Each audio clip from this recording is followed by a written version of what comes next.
I'm Vivan Sundaram, and I've come to make a work for the Kochi Muziris Biennale, and I'm very excited to be here because there seems an extraordinary potential for artists to make works and the exceptional space that is here.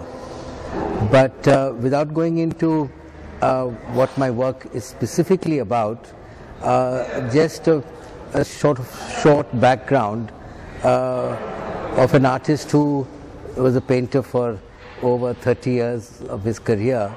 That for the last 20 years I've been interested to cross over into very many different mediums, and whether they are photography, video, installation, sculpture, has informed my practice in this period.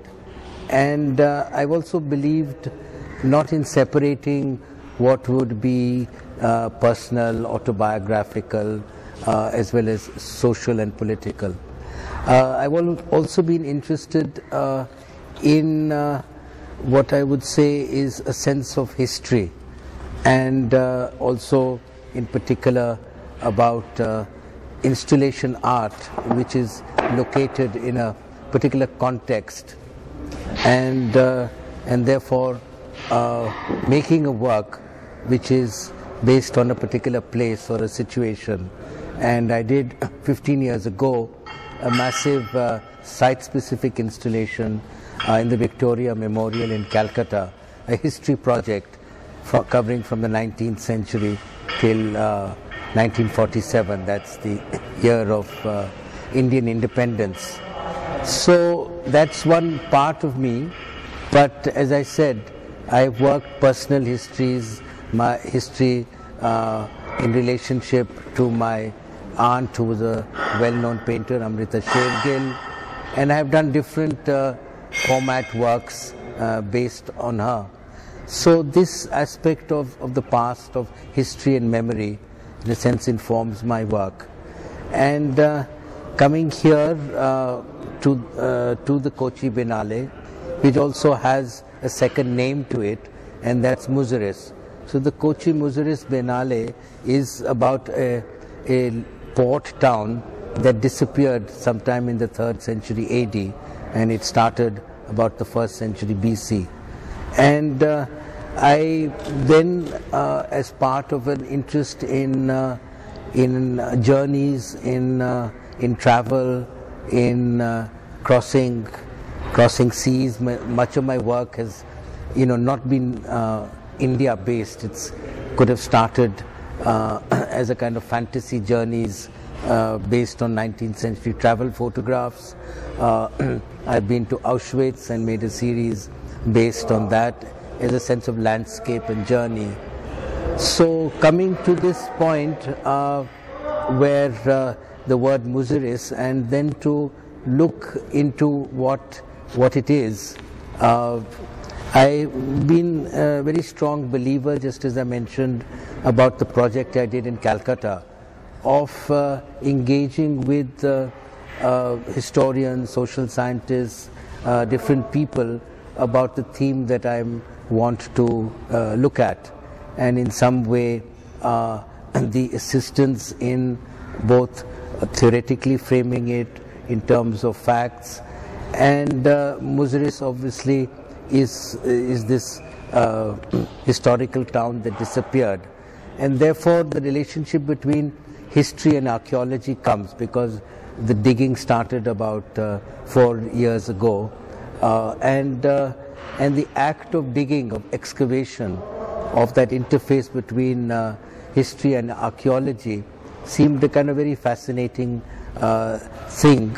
And I'm an artist who also believes very strongly in the materialness of things, that the material itself can suggest various forms, obviously, but it can also suggest meanings.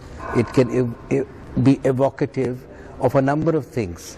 And a very recent crossover, barely a year ago, was that I made garments out of very different objects, things, materials, not textile, which is what most garments are. So this privileging of material and how to construct both space as well as memory and history informs the work that I'm engaged with. And what is dug up and what is then made available to one are what are called discarded sherds. These are the terracotta sherds, mainly from items that were of use produced by the local indigenous population. And there is something, you know, it communicates when you even physically see them or touch them, that it is a piece of terracotta, but the aspect of age of it having been dug out, you know, carries a sort of resonance or an aura. And I hope when the work is made that something of this aspect will come out. And the fact of the huge amount that sort of dug out and made available to me with the generosity of Professor Cherian, who's head of the excavation project, a historian, but again crossing over into archaeology.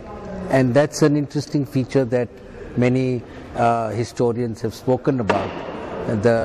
India's most well-known historian, Romila Thapar, has always mentioned, because she's also a person who engages very deeply with ancient history, that is very important for historians to go along with archaeologists, to be participant in the actual digs, and from that get whatever data and sensuous experience of the things which then they write about in the way that a historian would.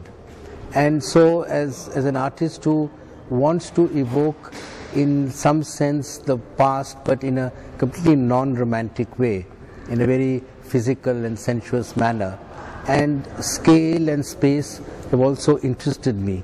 And in fact, creating a kind of imaginary city, which I also did about 4 years ago in my studio. I created a city out of garbage, almost the size I'm planning to do here. And the idea of using garbage to construct an imaginary city was something about the nature of our cities, which deal with impermanent material, where the notion of the fragility of things, constantly in flux, constantly collapsing, but constantly being regenerated, reactivated and transformed, forms the general position or philosophy of my work.